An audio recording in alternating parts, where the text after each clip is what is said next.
हे पितरांनो तुम्हाला नमस्कार करतो. ओम श्री गणेश देवताय नमः. ओम श्री कुलदेवताय नमः. ओम श्री गुरुदेवताय नमः. ओम सर्वश्री इष्टदेवताय नमो नमः. शिवशरणात मित्रांनो, मी कडप्पा परत एकदा आपल्या समोर हजर आहे.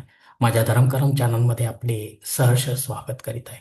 मित्रांनो, पंचांग आजचे आता आपल्यासमोर सादर करीत आहे.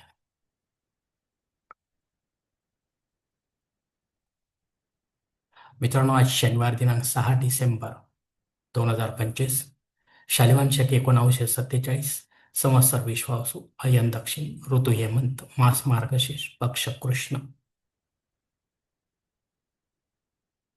तिथी मित्रांनो आजची द्वितीया तिथी आहे. रात्री 9:26 तृतीया तिथीला सुरुवात होईल. वार शनिवार आहे. नक्षत्र मित्रांनो मृग नक्षत्र आहे. सकाळी 8:49 आद्रा नक्षत्राला सुरुवात होईल आणि उद्या पहाटे 6:14 पुनर्वसू नक्षत्राला सुरुवात होईल. योग मित्रांनो शुभ योग आहे. रात्री 11:46 शुक्ल योगाला सुरुवात होईल. करण मित्रांनो ते तैतील करण आहे. सकाळी 11:08 गरज करण्याला सुरुवात होईल आणि रात्री 9:26 वनिज करण्याला सुरुवात होईल मित्रांनो.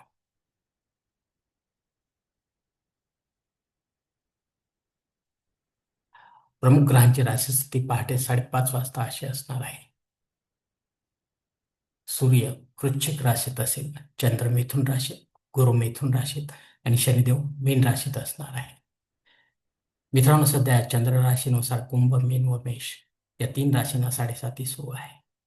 तर या 7.5चा त्रास आपल्याला होईल किंवा नाही हे जाणून घेण्यासाठी या राशींच्या जातकांनी जवळच्या ज्योतिषाकडे जावे आपल्या जन्मकुंडलीसह. ते आपल्याला समजावून सांगतील की शनी आपल्याला जर अशुभ असेल तर आपल्याला सेवा करावी लागेल, धार्मिक सेवा शनिदेवतेची, आणि शुभ असेल तर काही करण्याची गरज नसणार आहे मित्रांनो. मित्रांनो, मुंबई भागातील सूर्योदय असते याप्रमाणे. सूर्योदय सकाळी 7 वाजता आहे, तर सूर्यास्त सायंकाळी 6 वाजता असणार आहे. गोचर ग्रहांची सद्यस्थिती देखील जाणून घेऊया. यामध्ये अस्तंगत ग्रह म्हणून मंगळ हा 10 नोव्हेंबरपासून अस्तंगत झालेला आहे. तर वक्री ग्रहांमध्ये गुरु हा 11 नोव्हेंबरपासून वक्री झालेला आहे मित्रांनो. हे दोन्ही ग्रह आपल्याला काय फळ देतील हे देखील आपल्या जन्मकुंडलीच्या माध्यमातून ज्योतिषी आपल्याला समजावून सांगतील मित्रांनो.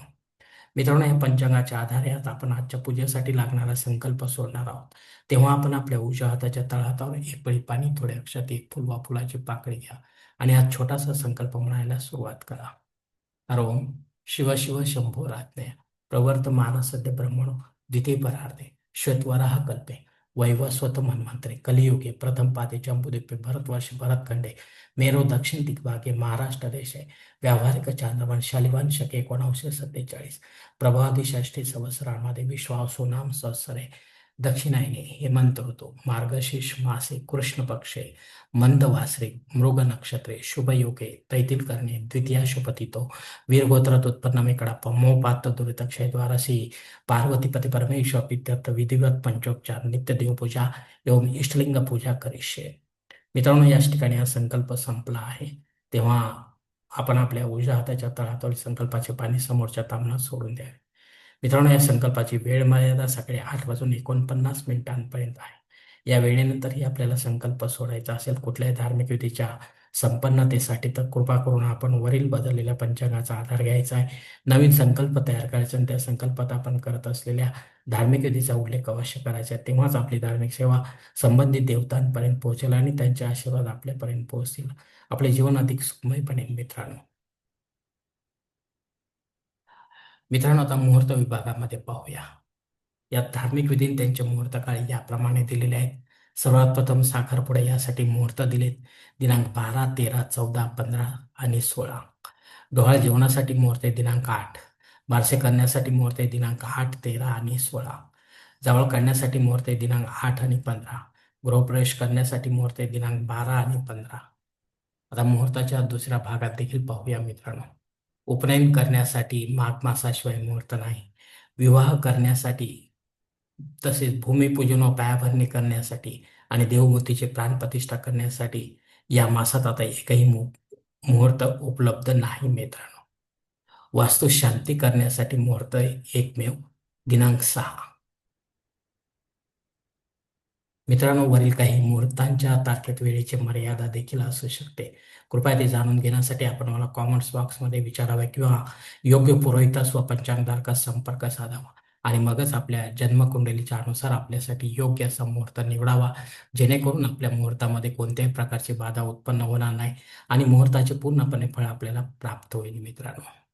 आणि असा मुहूर्त जर आपल्याला मिळत असेल तर मग मात्र आपण स्वतःहून किंवा पंडिताच्या माध्यमातून यापेक्षा वेगळा काही मुहूर्त निर्माण करण्याचा प्रयत्न करू नका. कारण मुळात तो मुहूर्त मुहूर्तच नसल्यामुळे त्याचा आपल्याला काही एक उपयोग होणार नाही मित्रांनो. मित्रांनो, आता पंचांगातील इतर काही महत्त्वाची जी माहिती आहे ती आता आपण पाहणार आहोत. पंचांग शुद्धी नाही मित्रांनो. दिनविशेषमध्ये द्वितीया श्राद्ध कर्म आहे. या तिथीवर आपली आई किंवा आपले वडील आपल्याला सोडून परलोकात निघून गेले असतील तर त्यांच्या नावाने आपल्याला पिंडदानयुक्त श्राद्ध कर्म करणे गरजेचे आहे मित्रांनो. पण विधिवत करा, पंडिताच्या माध्यमातून करा आणि अपराह्न काळामध्ये करा. घरी करा किंवा तीर्थक्षेत्री करा. तेव्हाच आपली पितरसेवा आपल्या पितरांपर्यंत पोहोचेल आणि त्यांचे आशीर्वाद आपल्यापर्यंत पोहोचतील. आपले जीवन अधिक सुखमय बनेल मित्रांनो. अग्नी पृथ्वीवर हजर नाही, त्यामुळे आपल्याला नव्याने काही होम यज्ञ या कर्मकांड सुरू करता येणार नाही. जे रेग्युलर आहे तेच आपण करू शकता मित्रांनो. राहू काळ सकाळी 9 ते 10:30 वाजेपर्यंत आहे. या 1.5 तासाच्या काळात राहू अत्यंत प्रभावी असल्यामुळे आपण या काळामध्ये विशेष किंवा महत्त्वाची कामे करू नये. इतर वेळेत करा, जेणेकरून त्यात आपल्याला यशाची अपेक्षा ठेवता येईल मित्रांनो. धन्यवाद मित्रांनो. आजचा हा पंचांगासंबंधीचा व्हिडिओ मी याच ठिकाणी संपत आहे. आपण जर माझ्या मताशी सहमत असाल तर कृपया माझे धर्मकरम चॅनल सबस्क्राईब करा, लाईक करा, आपले कुटुंब व मित्रपरिवारासह शेअर करा. तसेच कॉमेंट्स बॉक्समध्ये आपले मत अवश्य नोंदवा आणि माझा पुढील व्हिडिओ आपल्यापर्यंत पोहोचण्यासाठी बेल बटन अवश्य दाबा. धन्यवाद मित्रांनो. पुढील भेटीपर्यंत आपण खुश राहा, आनंदी राहा, प्रसन्न राहा. हरिओम. शिवशंभो महादेव.